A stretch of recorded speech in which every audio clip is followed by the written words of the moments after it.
Assalamualaikum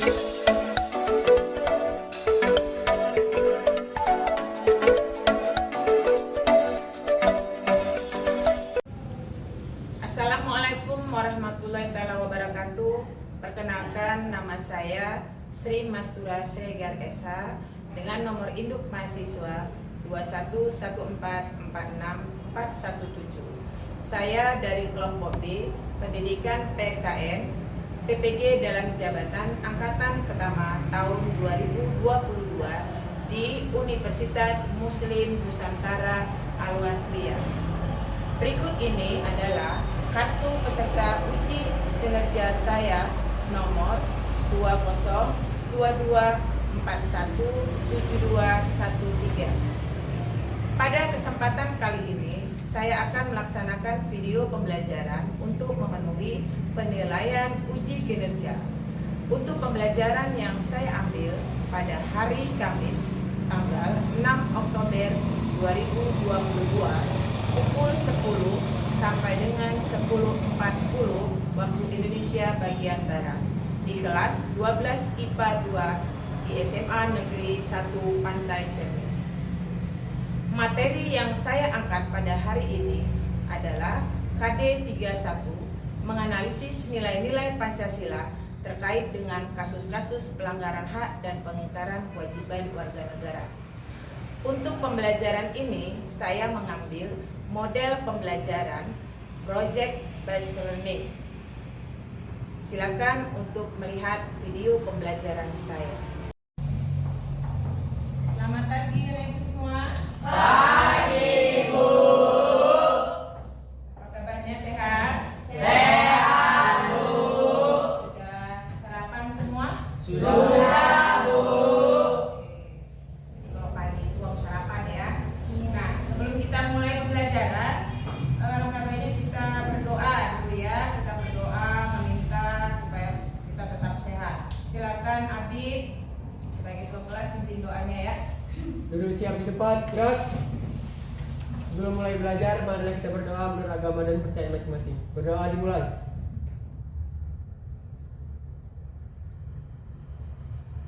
Berdoa selesai. Terima kasih Abi sudah memimpin doa. Sekretaris Ika, siapa yang tidak hadir hari ini? Hadir semua Bu. Hadir semua ya? Ya Bu. Gak ada yang nggak hadir ya? Terima kasih Kak. Sebelum mulai, kita coba lihat dulu kelas kita, kondisi kelas kita bersih atau tidak? Coba bawa meja kamu. Bersih ya? Ya, untuk menambah semangat, ya, alangkah baiknya kita menyanyikan lagu nasional.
minggu yang lalu sampai di mana pelajaran kita? Ada yang ingat nggak minggu yang lalu sampai di mana pelajaran kita? Tentang apa? Ada lagi? Dika? Ya, silakan Dika. Hak adalah segala sesuatu yang harus didapatkan oleh setiap orang. Sementara kewajiban adalah segala sesuatu yang wajib dilaksanakan oleh setiap orang. Ada lagi yang tahu? Menambahkan Bu, Ya, silakan. Minggu lalu. Tentang apa kita belajar minggu yang lalu? minggu lalu kita tentang pelanggaran hak dan kewajiban warga negara. Iya, pelajaran tentang pelanggaran hak dan kewajiban negara. Ya, silakan terus. Jadi pelanggaran hak dan kewajiban warga negara itu di mana masyarakat tersebut tidak memenuhi kewajiban dia sebagai warga negara dan melanggar hak-hak yang telah ditetapkan. Iya, ya. Jadi minggu yang lalu kita belajar tentang pelanggaran hak dan pengingkaran kewajiban warga negara. Ya, kita tahu di mana pelanggaran tentang hak dan pengingkaran. Nah, hari ini kita belajar tentang bagaimana penanganannya. Ya, yang lalu bagaimana kita lihat pelanggarannya. Jadi di sini adalah bagaimana penanganan pelanggaran hak dan pengingkaran kewajiban warga negara. Nah, sebelum saya sampai di sini, saya terangkan tentang penanganan. Ada baiknya anak-anak ini tahu apa yang menjadi tujuan kita hari ini. Ya, tujuan kita yang pertama adalah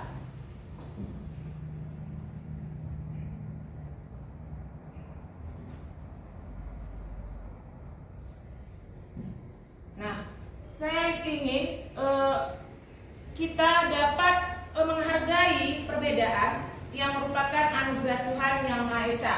Kemudian tanggap dan proaktif, ya. Nanti kita dalam belajar harus proaktif. Nah, seperti itu ya. Kemudian kita dapat menganalisis dan dapat juga menyajikan dari hasil-hasil nilai Pancasila dengan baik terkait dengan kasus-kasus pelanggaran hak. Inilah yang merupakan tujuan kita hari ini, ya.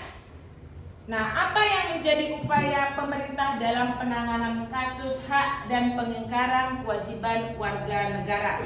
Kita lihat di sini adalah bagaimana ya kita untuk mencegah timbulnya semua faktor penyebab, ya. Ini yang utama. Bagaimana kita untuk mencegah faktor penyebabnya, ya? Nah, kalau kita lihat yang lalu, minggu yang lalu, ya, apa itu faktor penyebabnya?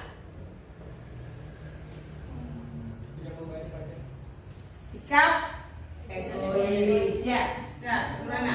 Sikap egois atau terlalu mementingkan diri sendiri. Rendahnya kesadaran berbangsa dan bernegara. Iya. Sikap tidak toleran dan penyalahgunaan kekuasaan. Iya, ya.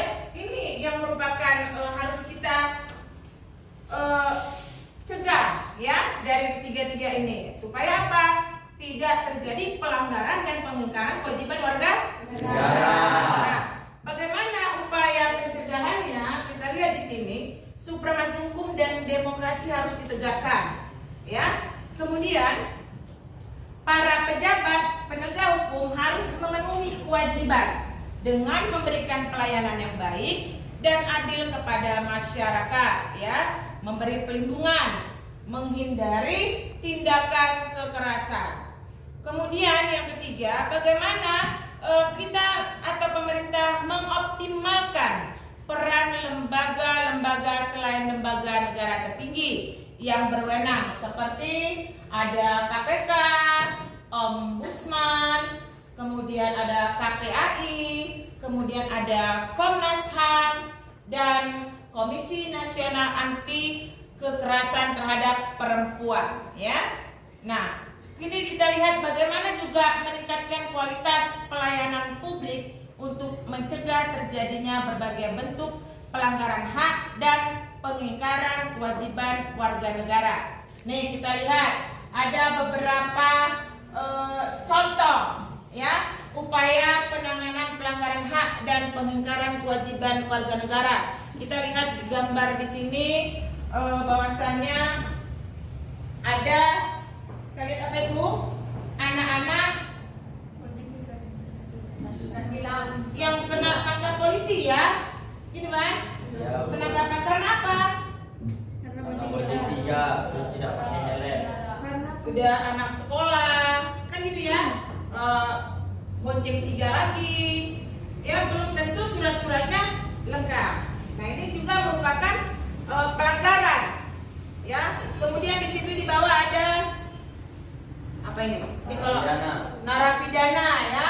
Ini juga merupakan bagaimana pemerintah melakukan upaya penanganan, melakukan penangkapan, ya. Nah, berikutnya kita lihat di sini ada TNI yang menjaga batas wilayah negara NKRI. Bagaimana kita melihat agar tidak terjadi pelanggaran-pelanggaran di batas-batas wilayah, maka di sana sudah ditempatkan, ya.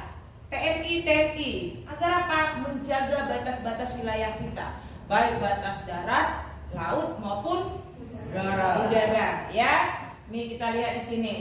Kemudian ini tadi yang kita contohkan tadi KPK, banyaknya nanti korupsi, ya. Pemerintah sudah melakukan seefisien mungkin dibentuk, ya, komisi pemberantas korupsi, ya.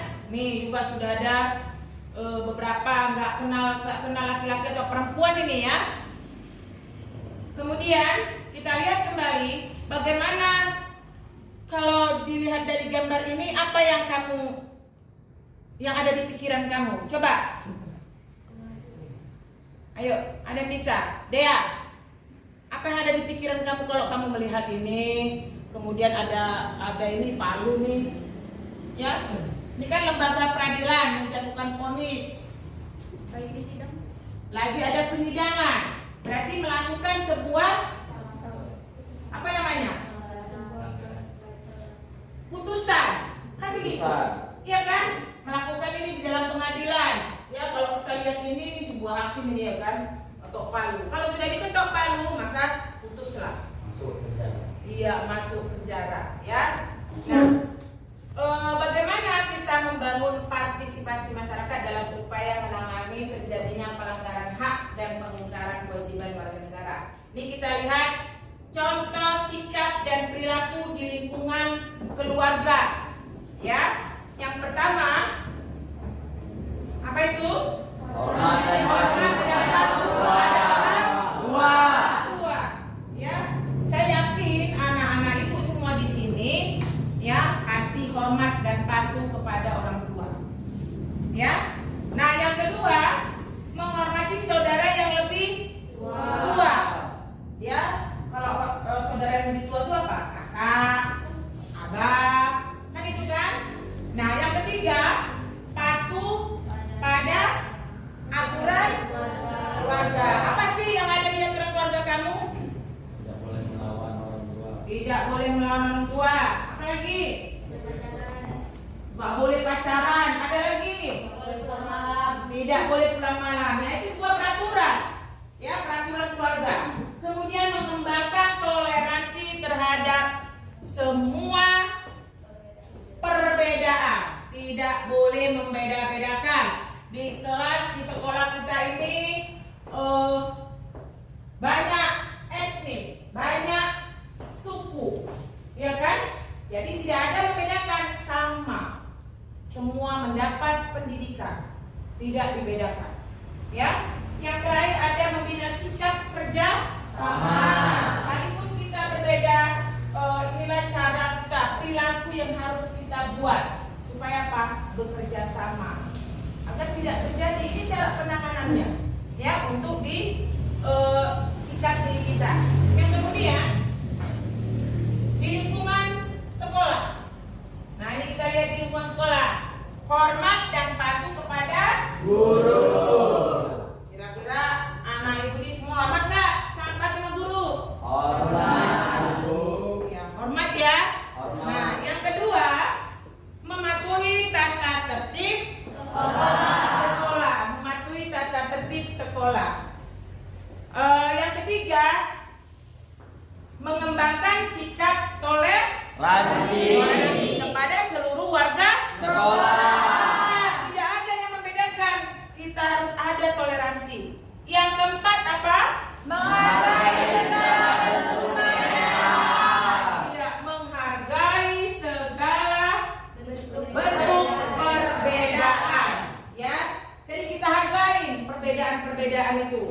Jangan perbedaan akan menimbulkan permusuhan.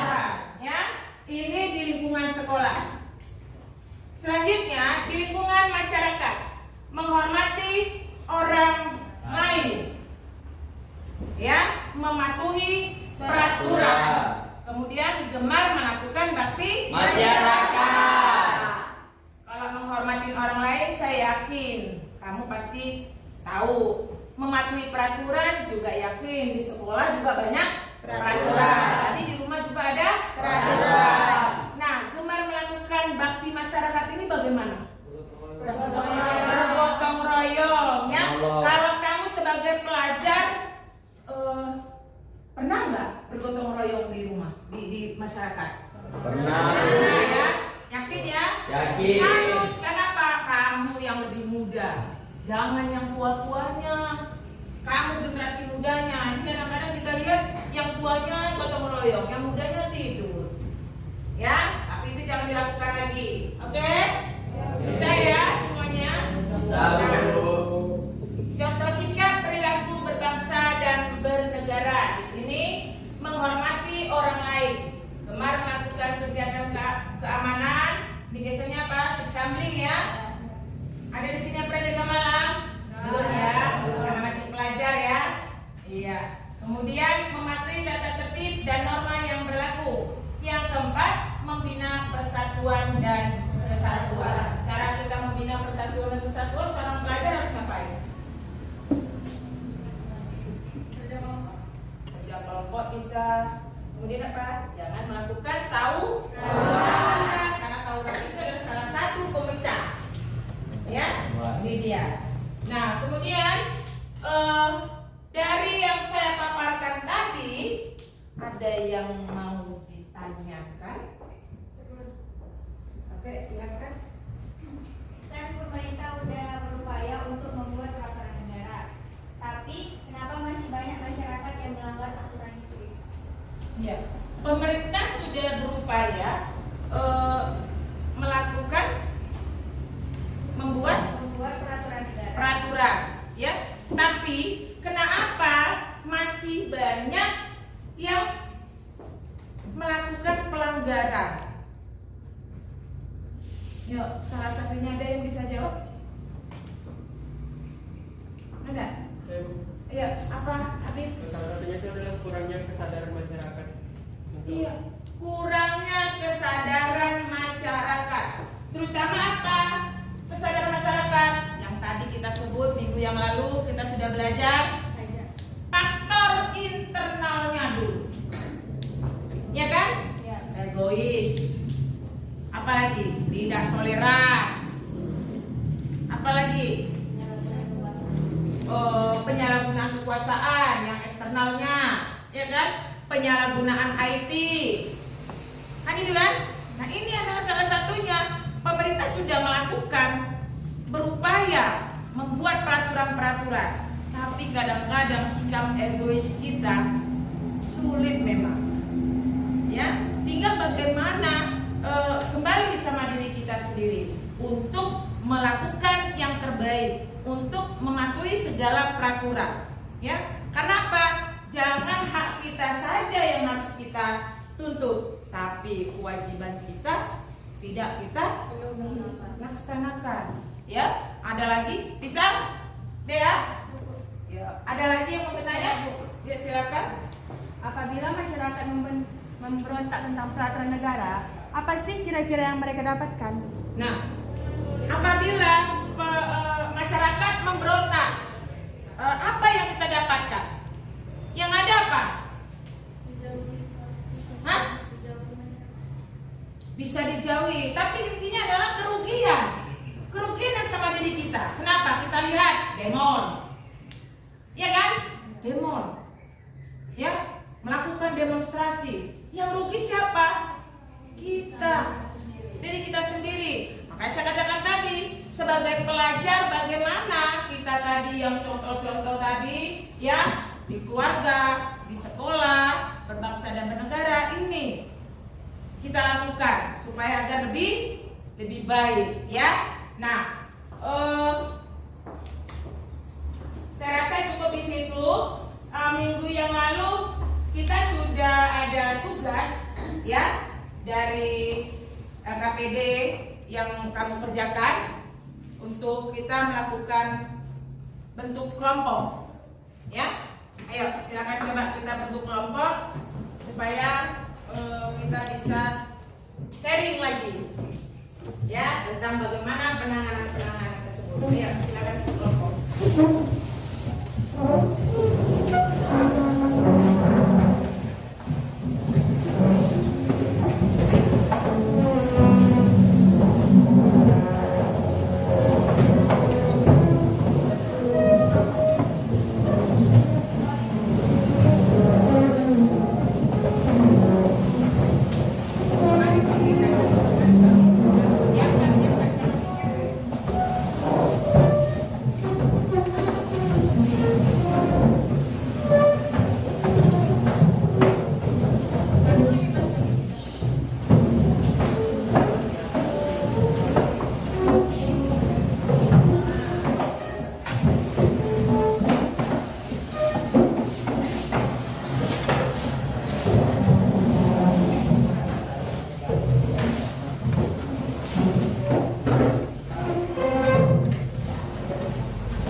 Baik, minggu yang lalu kita sudah berikan tugas dan kamu sudah melakukan apa yang menjadi lembar kerja kamu, ya, membuat sebuah makalah dari apa yang kamu cari di luar atau di internet, di media sosial ataupun majalah, ya. Tinggal hari ini kamu untuk mempresentasikannya.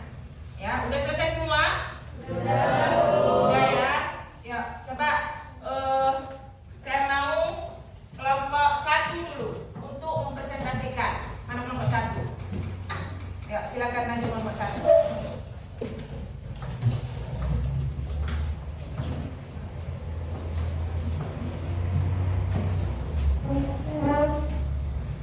Jadi dari nanti kelompok 1 mempresentasikan kelompok yang lain supaya melihat ya temannya presentasi. Jadi nanti apa yang bisa kamu pertanyakan dari hasil mereka silakan kamu tanyakan. Assalamualaikum warahmatullahi wabarakatuh. Waalaikumsalam warahmatullahi wabarakatuh. Perkenalkan, kami dari kelompok 1. Saya sebagai moderator atas nama Dea Andinisha Putri, dan sebelah kanan saya atas nama Andini sebagai narasumber 1. Sebelah kiri saya ada Anissa Nirwana sebagai narasumber 2. Sebelah kiri Anissa Nirwana ada Habib Indra Wahyudi sebagai notulen, dan sebelah kiri Habib ada Rizka Juliana sebagai notulen. Baiklah, sebelumnya kami udah nyebar materi presentasi kelompok kami dari di grup kelas. Saya yakin kalian semua udah melihatnya, bukankah begitu? Ya. Baiklah, izinkan kami untuk mempresentasi hasil kerja kelompok kami. Selanjutnya akan saya serahkan kepada narasumber 1. Baik, kami dari kelompok 1 akan mempresentasikan materi tentang hukuman yang masih rendah bagi para koruptor. Pengertian korupsi.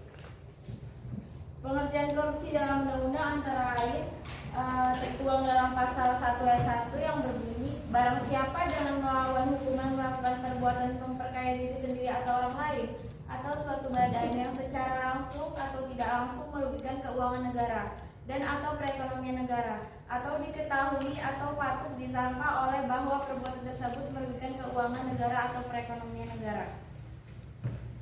Sementara itu, Undang-Undang Nomor 31 Tahun 1999 definisi korupsi tertuang dalam pasal 2 ayat 1 yang berbunyi, setiap orang yang secara melawan hukum melakukan perbuatan memperkaya diri atau orang lain atau suatu korporasi yang dapat merugikan keuangan negara atau perekonomian negara dipidana penjara dengan penjara seumur hidup atau pidana paling singkat 4 tahun.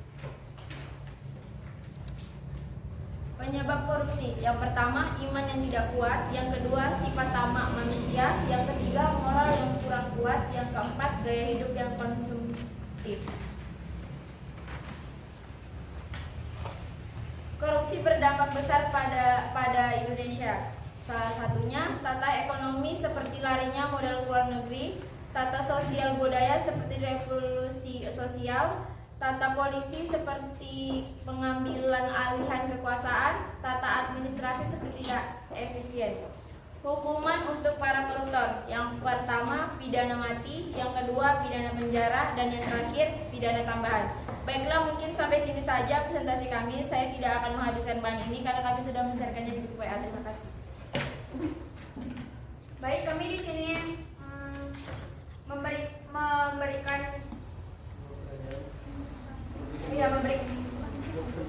memberikan 2 kesempatan pertanyaan bagi kelompok yang ingin bertanya kepada kami.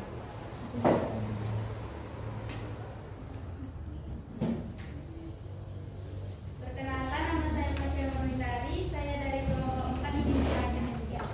Aspek penyebab korupsi dalam sudut pandang yaitu kurang adanya sikap keteladanan kepemimpinan.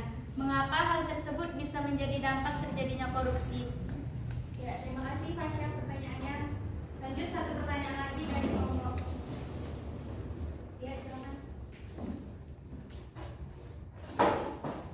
Perkenalkan, saya Tasya Nida Iva dari kelompok 2. Saya ingin bertanya, Bakulan pada tahun 1951 pernah menyatakan bahwa akibat korupsi adalah ketidakefisienan, ketidakadilan, serta rakyat yang tidak mempercayai pemerintah, memboroskan sumber-sumber negara, tidak mendorong perusahaan untuk berusaha, terutama perusahaan asing, ketidakstabilan politik, pembatasan dalam kebijakan pemerintah, dan tidak represif.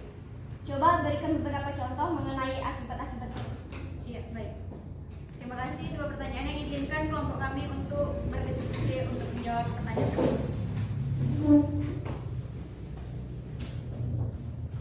Ya, sebelum selagi teman-teman berdiskusi, ya,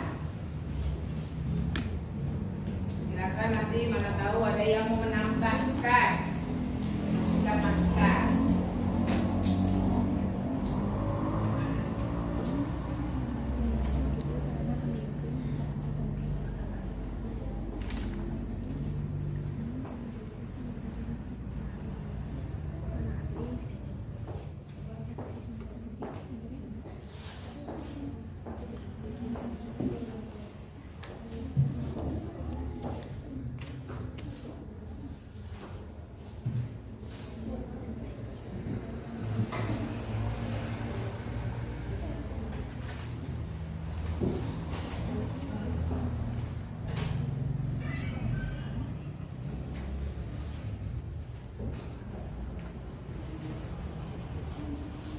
Baik, terima kasih atas pertanyaannya. Izinkan saya untuk menjawab pertanyaan-pertanyaan dari kelompok tersebut.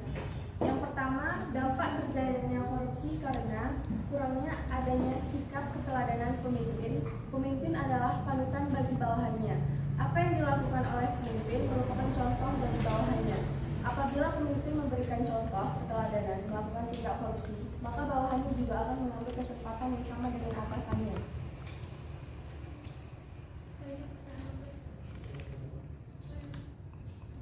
Ya, itu untuk pertanyaan kelompok berapa tadi? Kelompok 4. Kelompok 4, ya, sudah terjawab ya.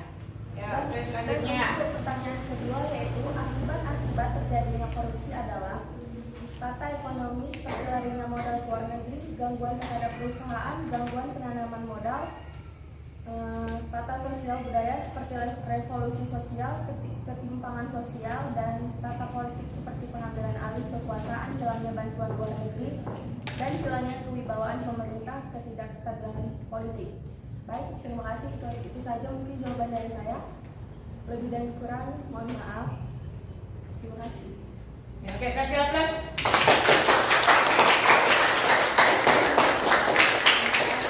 Kelompok 1, silakan ditutup. Sekian presentasi dari kelompok kami. Lebih dan kurang kami mohon maaf. Assalamualaikum warahmatullahi wabarakatuh.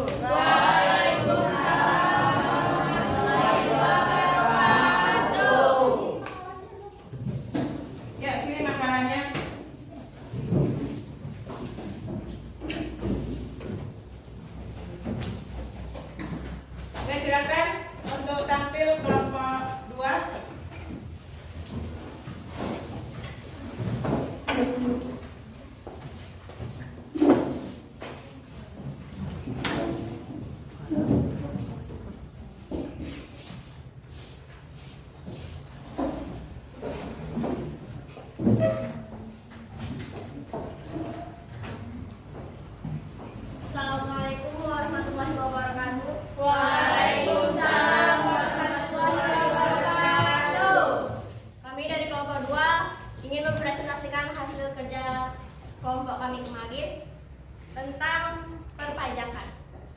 Sebelumnya kami memperkenalkan diri. Saya Tasya Nadira Ilva sebagai moderator.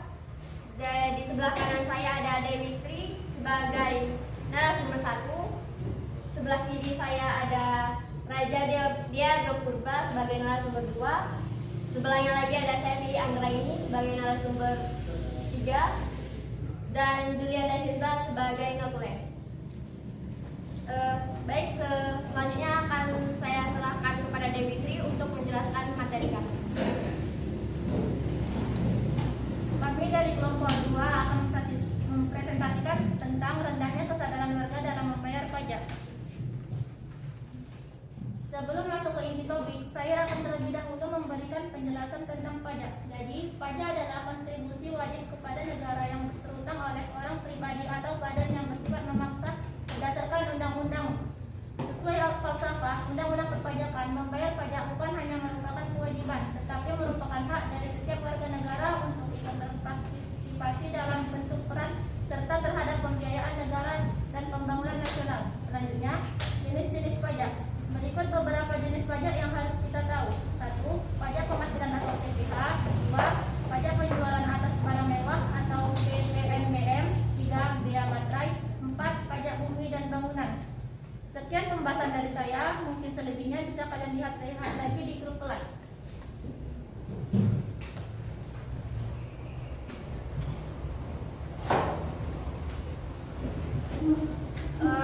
Baik, terima kasih kepada Dewi Tri atas penjelasannya. Jika ada yang mau bertanya, kami persilahkan. Saya Ya, silakan. Saya Muhammad Anto Fikri dari kelompok 5. Yang ingin saya tanyakan, dalam pengertian pajak, menurut beberapa hukum perpajakan terdapat statement bersifat memaksa. Kenapa pajak bersifat memaksa? Terima kasih. Baik, terima kasih atas pertanyaannya. Izinkan kami untuk berdiskusi terlebih dahulu. Untuk berdiskusi dahulu sebelum menjawab pertanyaan.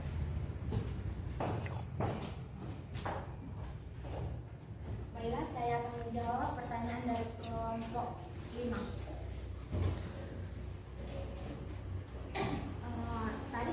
Tadi juga sudah dijelaskan bahwa hak warga negara yang dimaksud di sini adalah hak untuk berpartisipasi dalam pembangunan nasional.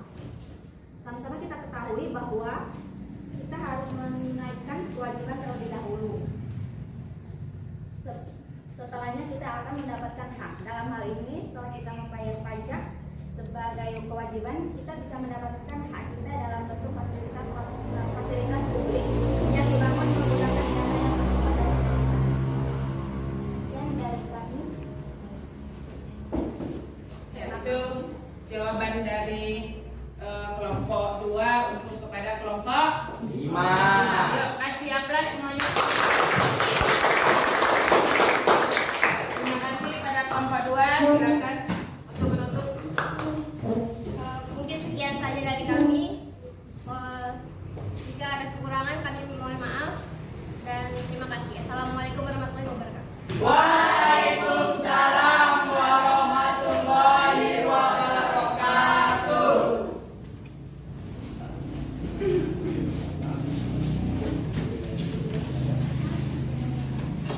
Ya, nah sudah 2 kelompok yang maju, berarti masih ada 3 kelompok lagi yang maju karena waktu tidak memungkinkan ya. Minggu depan kita sambung kembali ya. Nah, tapi coba dulu tugasnya dikumpul aja biar saya nilai.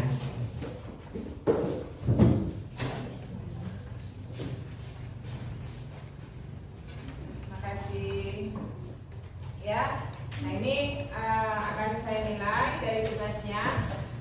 Kelompok yang belum tampil, mudah-mudahan minggu depan bisa lebih baik. Nanti kita kembalikan ini. Ya, beginilah cara ya untuk kita mempresentasikan. Nah ini, nah itulah salah satu bagaimana kita untuk menyelesaikan penanganan dari apa yang ada kamu di makalah kamu. Sebelum saya mengakhiri, ya, apa yang kamu dapat dari pelajaran hari ini? Ya, apa yang kamu dapat dari pelajaran hari ini? Coba silakan. Saudara siapa? Silakan ya, saudari, silakan. Yang mau? Ya. Kesimpulan apa yang kamu dapat? Apa yang kamu dapat dari pembelajaran hari ini?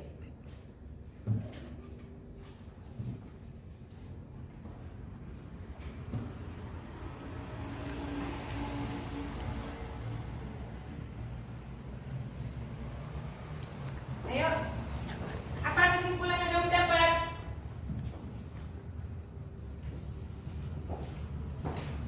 Apa kesimpulan?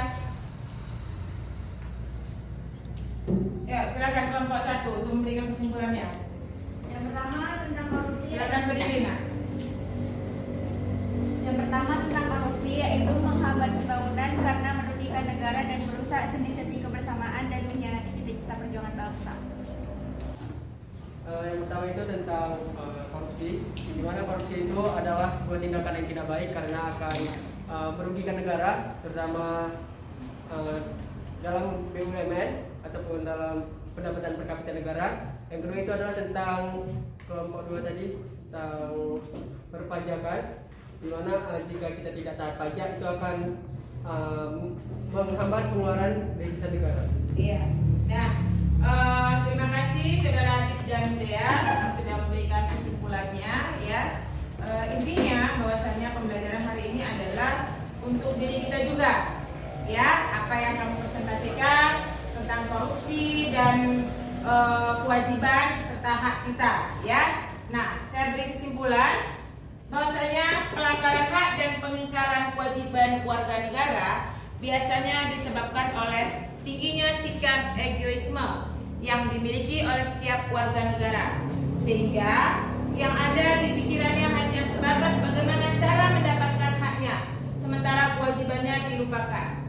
Tindakan terbaik dalam penegakan hak dan kewajiban warga negara adalah dengan mencegah timbulnya semua faktor penyebab pelanggaran hak dan pengingkaran kewajiban, serta mengoptimalkan peran lembaga hukum yang berwenang dalam menegakkan hak dan kewajiban warga negara. Ya, jadi kita dapat hari ini kita simpulkan bagaimana kita ya melakukan kewajiban kita, baru kita menuntut hak. Ya, menghilangkan rasa egois kita untuk kepentingan orang banyak. Ya, jadi Bu Rasa sampai di sini aja. Sebelum kita tutup, mari kita berdoa. Ya, silakan saudara Habib untuk memimpin doa. Yang bertempat tinggal sebelum mengakhiri pelajaran hari ini, mari kita berdoa menurut agama dan percaya kita masing-masing. Berdoa dimulai. Berdoa selesai. Ya, minggu depan kita masuk kepada bab 2. Ya, silakan nanti dibaca di rumah bab 2-nya, yaitu tentang mengenai apa itu? Tentang apa bab 2? Perlindungan dan Perlindungan dan penegakan hukum di dan Indonesia. penegakan hukum di Indonesia. Ya, selamat pagi buat anak ibu semua.